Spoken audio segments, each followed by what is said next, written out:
새벽 2시입니다. 양평 시골의 여름밤은 쥐 죽은 듯 고요하지만 공기는 끈적하고 숨 막힐 듯 무덥습니다. 고풍스러운 한옥 안방에서 낡은 대나무 부채가 윙윙 돌아가지만 땅에서 올라오는 열기를 식히기에는 역부족입니다. 저는 두꺼운 요 위에 누워 부엌 연기와 세월에 검게 그을린 대들보를 뜬 눈으로 올려다보고 있었습니다. 식은땀이 비오듯 쏟아져 머리카락이 이마에 달라붙었습니다. 누군가 제 위에 올라타 앉아 있는 것처럼 보이지 않는 불안감이 가슴을 짓눌러 숨쉬기조차 힘들었습니다. 제 옆에는 저보다 30살 가까이 많은 남편장 영감이 깊이 잠들어 있습니다. 그의 코 고는 소리는 대장간 풀무질 소리처럼 규칙적이고 크게 울려 퍼졌습니다. 등 돌리고 누운 그의 넓고 늙은 등에서는 잠든 와중에도 가부장적이고 독단적인 기운이 뿜어져 나왔습니다. 목이 말랐습니다. 목구멍이 불타는 듯 건조했습니다. 물을 마시러 부엌에 가려고 일어날까 했지만 손발이 천근망은 무거워 움직일 수 없었습니다. 갑자기 소리가 들렸습니다. 쿵, 쿵, 쿵. 정적을 깨는 낯선 소리였습니다.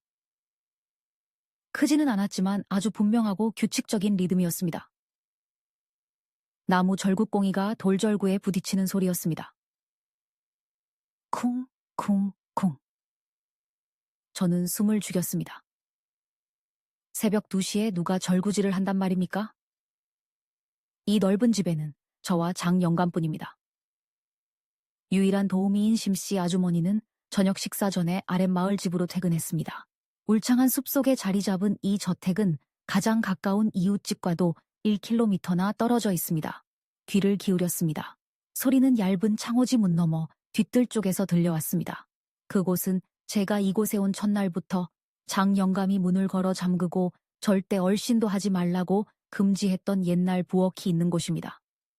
소리는 건조하고 메마르게 울려 퍼졌습니다. 마치 어둠 속에서 누군가 이를 가는 소리처럼 들렸습니다. 쥐가 달리는 소리도 바람 소리도 아니었습니다. 분명 사람이 만드는 박자였습니다. 원초적인 공포가 세포 하나하나에 스며들었습니다. 저는 남편을 흔들어 깨웠습니다. 여보, 일어나 봐요, 여보. 장영감이 몸을 뒤척이며 거칠게 제 손을 뿌리쳤습니다. 뭐야? 잠 좀 자게 내버려둬. 도둑이 들었어요. 옛날 부엌 쪽에서 절구 찢는 소리가 들려요. 아주 선명해요. 제 목소리가 떨렸습니다. 옛날 부엌이라는 말을 듣자마자 잠에 취해 있던 장영감이 용수철처럼 튀어 일어났습니다. 그는 획 돌아보며 저를 노려보았습니다. 어둠 속에서 희번덕거리는 그의 눈은 커다랗게 뜨여 있었고 흉포함과 극심한 공포가 뒤섞인 눈빛이 번득였습니다. 입 닥쳐. 그가 소리쳤지만 목소리는 갈라졌습니다. 몇 번이나 말했나. 그 부엌 이야기는 꺼내지도 말라고 했지. 옆편 내가 뭘 안다고 함부로 짓거려. 하지만 분명 소리가 들렸는데 도둑 고양이가 지붕 위를 뛰어다니는 소리야. 아니면 네가 헛것을 들은 거라고. 당장 자. 한 번 더 깨우면 가만 안 두겠어.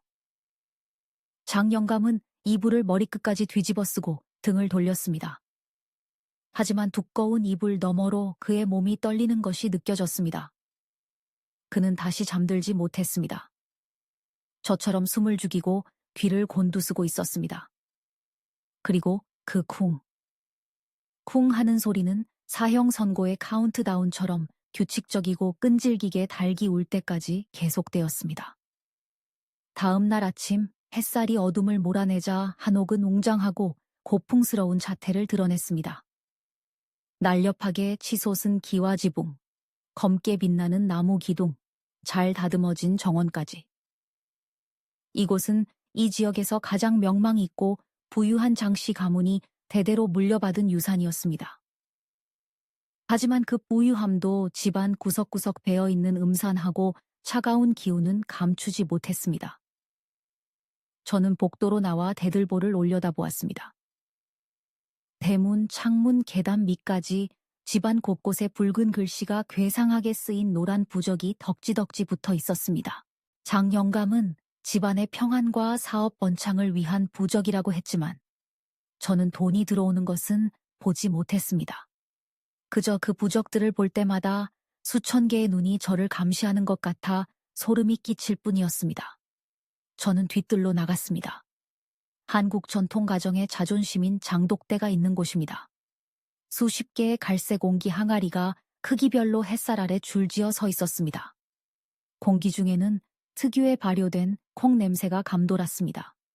제 시선은 한가운데 놓인 항아리에 고정되었습니다. 다른 것들보다 2배는 큰 거대한 고대 항아리였습니다.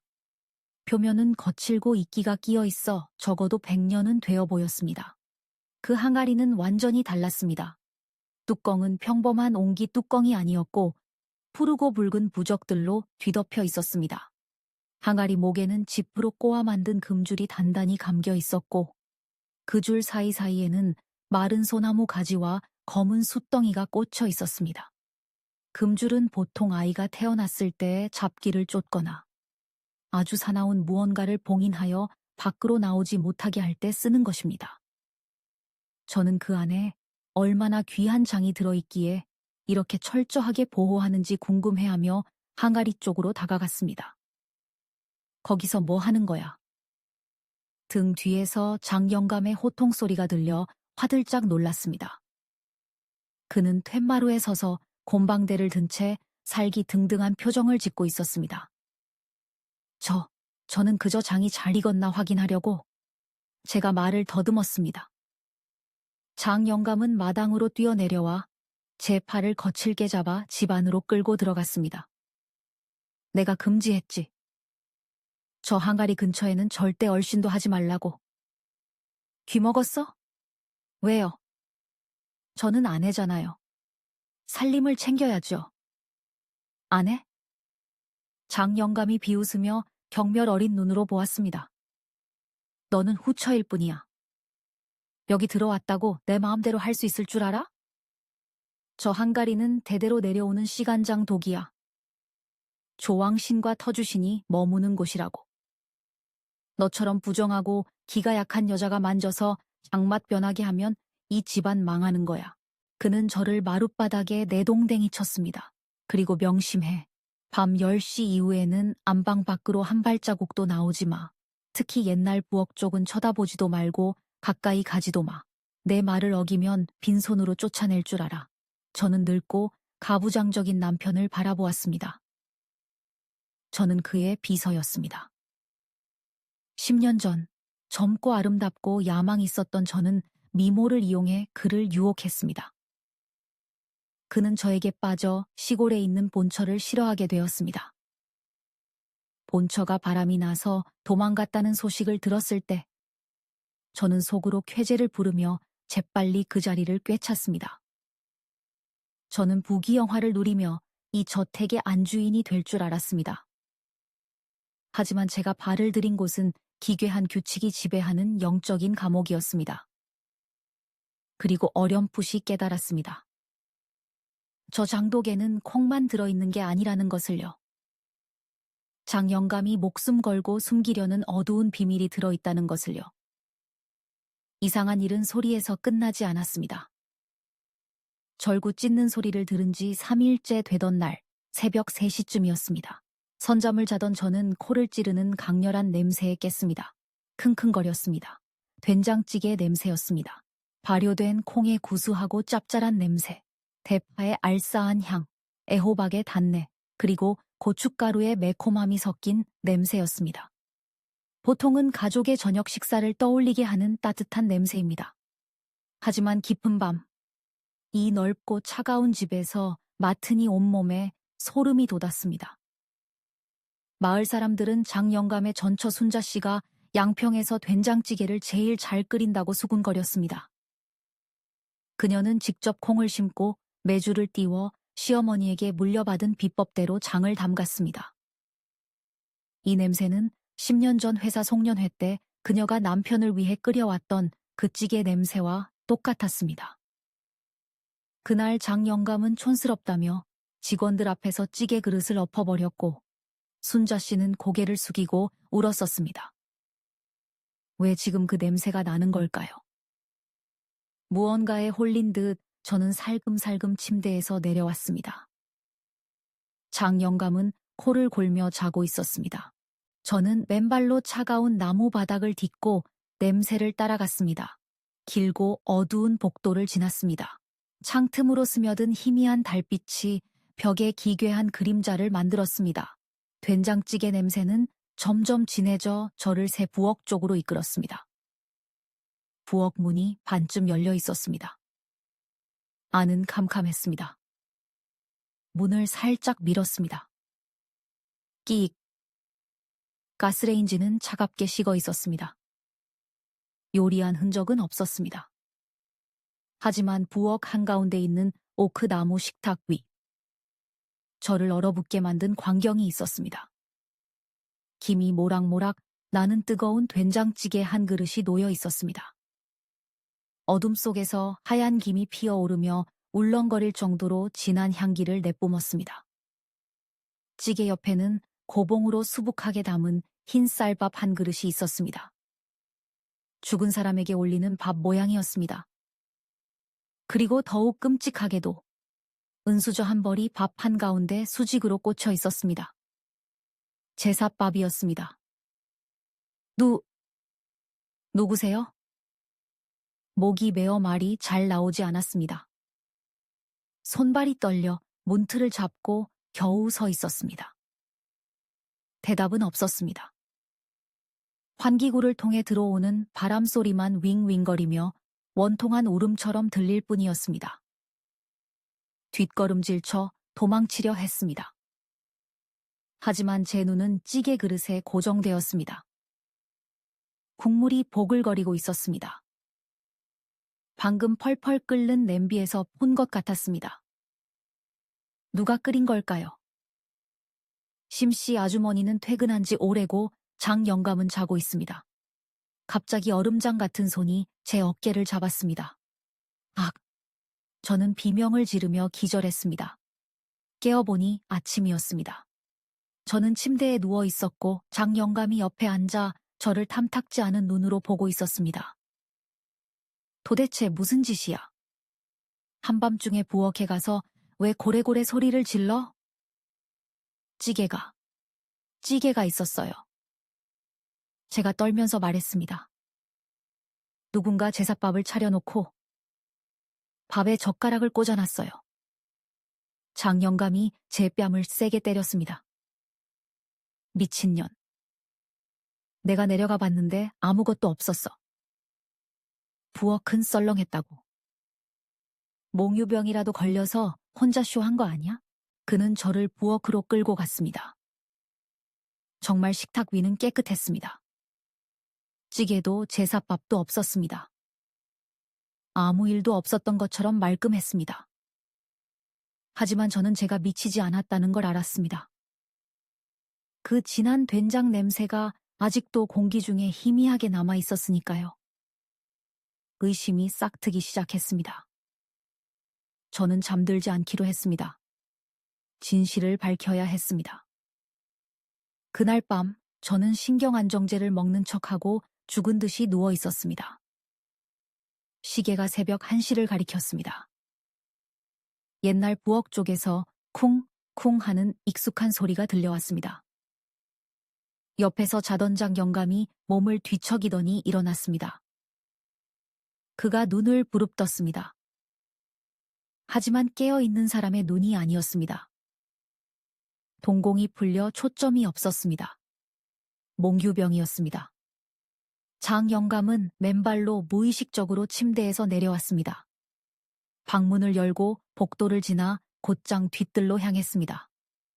저는 숨을 죽이고 어둠 속에서 안정거리를 유지하며 그의 뒤를 밟았습니다. 그는 차가운 마당을 가로질러 장독대 앞으로 갔습니다. 부적이 붙은 거대한 고대 항아리 앞에 멈췄습니다. 그는 적막한 밤 공기 속에 석상처럼 서 있었습니다. 밤바람에 잠옷자락이 펄럭였습니다. 그는 천천히 손을 들어 거칠고 차가운 항아리 표면을 쓰다듬었습니다. 떨리는 손길은 마치 애인의 살결을 만지듯 애틋했습니다. 그의 목소리가 속삭이듯 들렸습니다. 쉰 목소리에는 애원과 분노가 섞여 있었습니다. 가만히 있어. 제발 부탁이야. 순자야. 심장이 덜컥 내려앉았습니다. 순자, 전처의 이름이었습니다. 내가 가문 묘지에 가묘도 만들어줬잖아. 장례식도 치러주고 제사도 꼬박꼬박 지내줬잖아. 내 보험금으로. 이 종갓집도 고치고 장씨 가문 이름도 빛냈잖아. 뭘 더 바라는 거야? 그는 항아리에 이마를 대고 어깨를 떨었습니다. 절구질 좀 그만해. 머리 아파 죽겠어. 국도 끓이지 마. 넘어가지도 않아. 내가 잘못했어. 하지만 넌 죽었잖아. 산 사람은 살게 해줘야지. 저는 비명이 터져 나오려는 입을 틀어막았습니다. 공포에 눈물이 쏟아졌습니다. 순자 씨는 10년 전 장영감이 사람들과 경찰에게 말한 것처럼 바람이 나서 도망간 게 아니었습니다. 그녀는 이 집을 떠난 적이 없었습니다. 그녀는 저 장독안에 있었습니다. 끔찍한 진실에 저는 이틀 동안 알아누웠습니다. 도망치고 싶었지만 장영감은 제 휴대전화와 지갑을 뺏고 정신요양이라는 핑계로 저를 집에 가뒀습니다. 이대로 있으면 다음 희생자는 제가 될 것이 뻔했습니다. 그에게 살해당하거나 순자 씨의 원혼에 시달려 죽거나 둘 중 하나였습니다. 장영감이 마을 운영회에 참석하러 나간 사이 그는 여전히 점잖은 종손 행세를 하고 있었습니다. 저는 심씨 아주머니에게 몰래 부탁해 옆 마을에 사는 용한 무당에게 전화를 걸었습니다. 집안의 안녕을 위해 굿을 하고 싶다고 거짓말을 했습니다. 점심때 무당이 왔습니다. 날카로운 눈매를 가진 중년 여성이었고 하얀 한복을 입고 있었습니다. 한옥 대문을 들어서자마자 무당은 심하게 몸을 떨었습니다. 얼굴이 사색이 된 그녀는 마치 끔찍하게 썩는 냄새라도 맡은 듯 가슴을 움켜쥐고 구역질을 했습니다. 아기씨, 이 집은... 무당이 숨을 헐떡이며 식은땀을 흘렸습니다. 지금 무덤 속에 살고 있는 거 알아요? 무슨 말씀이세요? 무당은 곧장 뒤뜰로 가서 봉인된 장독을 가리켰습니다. 왜 죽은 사람을 먹을 것과 같이 뒀어? 왜 이렇게 악독하게 눌러놨어? 무당이 몸을 떨더니 목소리가 바뀌었습니다. 찢어질 듯 날카로운 다른 사람의 목소리였습니다. 뜨거워. 좁아. 숨 막혀. 배고파. 서방님 밥 해줘야 하는데 왜 서방님은 나를 잡아먹었어? 저는 무릎을 꿇었습니다. 살려주세요. 남편의 전처예요. 너무 억울하게 죽었어요. 무당은 제게 하얀 소금을 뿌려 진정시켰습니다. 그녀가 속삭였습니다. 이 원기는 원한이 너무 깊어. 시신을 제대로 묻어주지도 않고 저 더러운 도간에 가두고 부적까지 붙여놔서 저승으로 못 가고 있어. 때를 기다리는 거야. 진실을 알고 싶으면 다락방으로 가봐.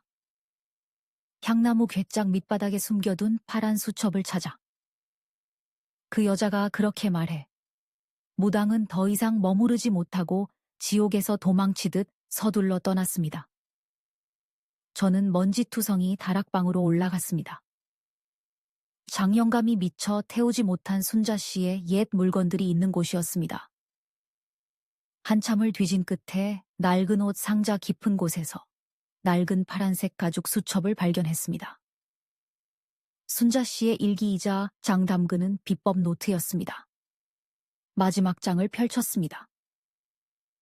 공포 속에서 급하게 쓴 듯 글씨는 삐뚤빼뚤했고 마른 눈물 자국이 얼룩져 있었습니다. 몇 년 몇 월 며칠. 그 이가 또 때렸다. 나보고 쓸모없다고, 늙어서 아들도 못 낳는다고 했다. 젊은 여비서 바로 저 혜진입니다. 와 바람 피우는 걸 대놓고 자랑한다. 이혼하고 그 여자를 데려오겠다고 한다. 하지만 도장은 못 찍는다. 평생 이 집에서 소처럼 일했는데 빈손으로 나갈 순 없다. 오늘 그이가 사채업자와 통화하는 걸 들었다. 도박으로 5억 원 빚을 졌다고 한다. 내 앞으로 거액의 생명보험을 몰래 드러났다. 나를 보는 눈빛이 이상하다. 무섭다. 나에게 무슨 일이 생기면 부디 신이시여 원수를 갚아주소서. 일기는 거기서 끝이었습니다. 수첩을 떨어뜨렸습니다. 10년 전 저의 등장과 끝없는 탐욕 때문에 장 영감은 아내를 죽일 계획을 세웠던 것입니다. 제가 직접 칼을 들지는 않았지만 제가 동기였고 그녀를 죽음으로 모은 간접적인 원인이었습니다. 저의 욕심과 음탕함이 악마를 도운 셈이었습니다. 죄책감과 공포가 숨통을 조여왔습니다. 그녀가 돌아오고 있습니다. 장 영감뿐만 아니라 그녀의 가정을 파탄낸 제게도 복수할 것입니다. 그날 밤 양평 역사상 유례없는 폭우가 쏟아졌습니다. 천둥 번개가 밤하늘을 가르고 하늘의 칼날처럼 어둠을 찢었습니다. 초속 40m의 강풍에 고택이 요동쳤습니다. 집안 곳곳에 붙어 있던 부적들이 바람에 뜯겨나가 노란 나비떼처럼 어지럽게 흩날렸습니다. 집을 지키던 영적인 봉인이 깨졌습니다. 과광. 시퍼런 번개가 뒤뜰 장독대를 지켜주던 늙은 고목을 강타했습니다. 거대한 나뭇가지가 불에 타며 굉음과 함께 떨어졌습니다. 쨍그랑. 천둥 소리보다 더 큰 파열음이 울렸습니다. 자고 있던 장 영감은 항아리 깨지는 소리에 감전된 듯 일어났습니다. 그는 그 소리가 무엇인지 알았습니다. 극도의 공포에 신발 신을 생각도 못하고 미친 사람처럼 빗속으로 뛰쳐나갔습니다. 안 돼! 안 돼! 그가 하얀 빗줄기 속에서 울부짖었습니다. 들키면 안 돼. 너는 거기 있어야 해. 거기 가만히 있으란 말이야. 저는 손전등을 들고 비옷을 뒤집어 쓴 채 그를 쫓아갔습니다. 그를 말리고 싶었는지 아니면 적나라한 진실을 목격하고 싶었는지 모릅니다. 쏟아지는 빗속에서 남편이 깨진 옹기 조각 옆에 주저앉아 있는 것이 보였습니다. 봉인되어 있던 거대한 고대 항아리. 한가운데 있던 그 독이 나뭇가지에 맞아 산산조각 났습니다. 장 영감은 맨손으로 미친 듯이 흙을 파헤치며 항아리에서 쏟아져 나온 검은 흙더미를 다시 모으고 있었습니다. 자신의 죄를 다시 덮으려 하고 있었습니다. 가려야 해, 가려야 해, 아무도 봐선 안 돼. 저는 처마 밑에 서서 손전등으로 그 잔해를 비췄습니다. 빗줄기가 빗속을 뚫고 지나갔습니다. 항아리에서 쏟아져 나온 것은 황금빛 된장이 아니었습니다. 악취가 진동하는 끈적하고 검은 흙이었습니다. 구수한 장 냄새가 아니라 10년 동안 억눌려 있던 시체 썩는 냄새가 흙 냄새와 섞여 터져 나왔습니다. 빗물이 쏟아져 검은 흙을 씻어냈습니다. 그리고 손전등 불빛 아래 하얀 것이 드러났습니다. 사람의 두개골이었습니다. 텅 빈 두 눈구멍이 천둥치는 하늘을 뚫어지라 쳐다보고 있었습니다. 그리고 갈비뼈, 팔뼈, 다리뼈, 성인의 유골이 태아처럼 웅크린 자세로 10년 동안 좁은 항아리 속에 구겨져 있었습니다. 썩은 옷가지들이 뼈에 눌어붙어 있었습니다. 더욱 끔찍한 것은 앙상한 뼈만 남은 손이 무언가를 꽉 쥐고 있다는 것이었습니다. 나무 절구꽁이었습니다. 마늘을 찍고 양념을 빻던 그 절구꽁이. 운명의 밤. 순자 씨가 자신을 지키기 위해 마지막으로 잡았던 증거물이었습니다. 10년 전의 진실이 피 묻은 슬로모션 영화처럼 제 머릿속에 펼쳐졌습니다. 그날 밤 장 영감과 순자 씨는 옛날 부엌에서 심하게 다퉜습니다. 빗독촉과 저를 집으로 데려오고 싶었던 욕망에 눈이 먼 장 영감은 순자 씨를 세게 밀쳤습니다. 그녀의 머리가 돌절구에 부딪혔습니다. 그녀는 즉사하지 않았습니다. 그녀는 절굿공이를 잡고 일어나 살려달라고 했을 것입니다. 하지만 장영감은 구급차를 부르는 대신 숨을 헐떡이는 그녀를 차갑게 내려다보았습니다. 그는 들킬까봐 두려웠습니다. 명예를 잃을까 두려웠습니다. 제가 떠날까봐 두려웠습니다. 그는 그녀의 시신을 끌고 가서 당시 비어있던 가장 큰 장독에 구겨 넣었습니다. 흙을 붓고 단단히 다진 뒤 봉인하고 부적을 붙여 아내의 영혼을 가두었습니다. 그리고 마을 사람들에게는 그녀가 바람나서 도망갔다고 거짓말을 하여 죄를 덮고 보험금을 탔습니다. 그리고 지난 10년 동안 그는 아내의 시체가 든 항아리 바로 옆에서 태연하게 살았습니다. 심지어 매일 그 시체 바로 옆에 있는 다른 항아리에서 꺼낸 장을 먹으며 살았습니다. 악! 저는 손전등을 떨어뜨리며 비명을 질렀습니다. 혐오와 공포가 인간이 견딜 수 있는 한계를 넘어섰습니다. 장영감은 여전히 미친 듯이 흙을 파헤치고 있었고 깨진 옹기 조각에 긁힌 손에서는 피가 뚝뚝 떨어져 검은 진울과 섞였습니다. 가만히 있어. 가만히 있으라고. 왜 자꾸 나를 괴롭히는 거야?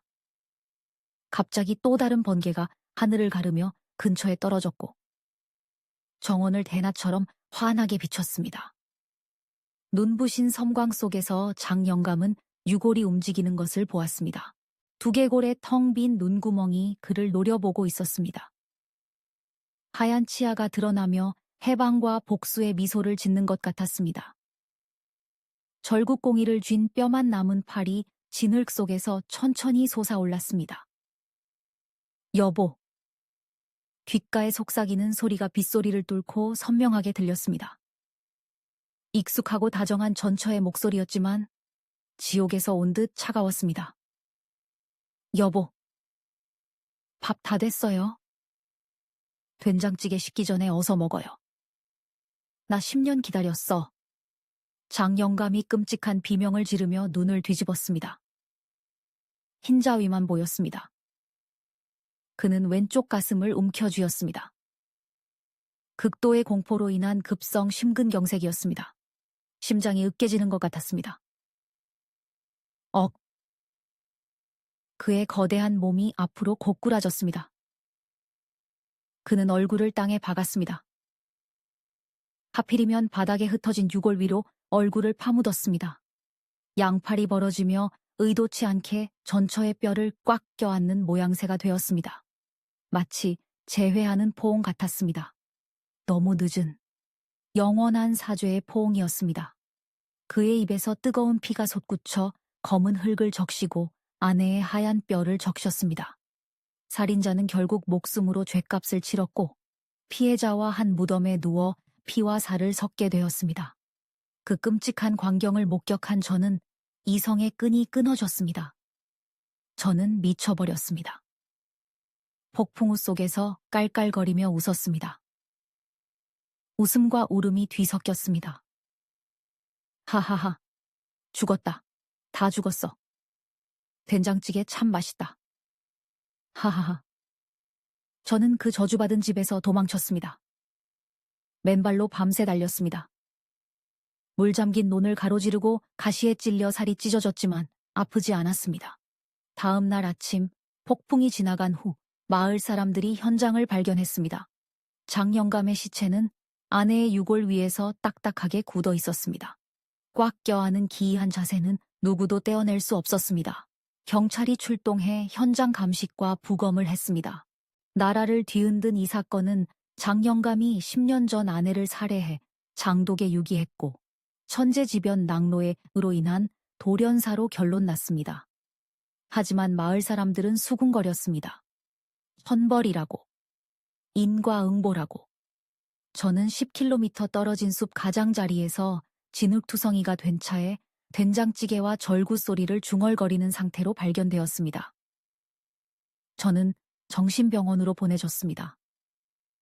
매일 밤 하얀 병실에서 저는 여전히 진한 된장찌개 냄새를 맡습니다. 눈을 감으면 쿵쿵쿵 하는 소리가 머릿속에서 울립니다. 순자 씨가 제 목숨은 살려주었지만 살아서 매일 죄를 기억하게 하는 형벌을 내렸다는 것을 압니다. 탐욕스러운 상간녀에게 내리는 벌입니다. 장씨 가문의 으리으리한 한옥은 그 후 폐가가 되었습니다. 아무도 가까이 가지 않았고 헐값에 내놓아도 사려는 사람이 없었습니다. 잡초가 사람 키보다 높게 자라 길을 막았습니다. 뒤뜰에는 깨진 장독 조각들이 과거의 상처처럼 흩어져 있습니다. 달 밝은 밤 그 집으로 이어지는 오솔길을 지나는 사람들은 여전히 기이한 소리를 듣습니다. 쿵쿵쿵. 규칙적이고 리드미컬한 절구 찢는 소리. 그리고 가끔 바람을 타고 구수하면서도 소름 끼치는 된장찌개 냄새가 날아옵니다. 마을 노인들은 말합니다. 순자 씨가 아직 거기 있다고. 그녀는 여전히 살림 잘하고 헌신적인 아내라고. 매일 밤 마늘을 찢고 장을 담그며 자신의 목숨과 맞바꾼 행복한 저녁 밥상을 기다리고 있다고 말입니다. 아마도 그녀는 그 집에 영원히 함께 갇힌 남편을 위해 찌개를 끓이고 있을지도 모릅니다. 조강지처의 무덤 위에 행복을 쌓지 마십시오. 아무리 깊이 묻고 100년 된 항아리에 봉인해도 원한은 반드시 돌아와 가장 무서운 방법으로 공평함을 요구하며 돌아올 테니까요.